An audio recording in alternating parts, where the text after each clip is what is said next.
अंधारावर प्रकाशाचा विजय. आज नरक चतुर्दशी. मग आज सकाळी पहिली आंघोळ झाली असेलच मस्तपैकी. केवळ अभ्यंग स्नान नाही तर आत्मशुद्धीचा ही सुरुवात आहे. असं म्हणतात की आजच्या दिवशी नरकासुराचा वध श्रीकृष्णाने केला होता.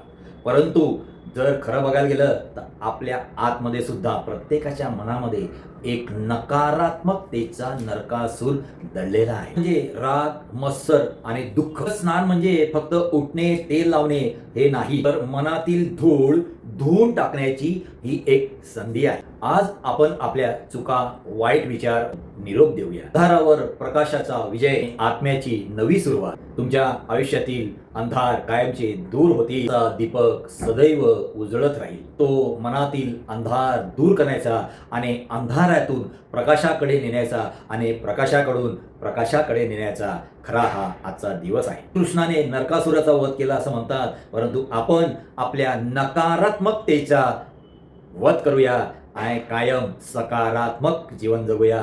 हीच खरी आजच्या दिवाळीची तुमच्यासाठी खास भेट.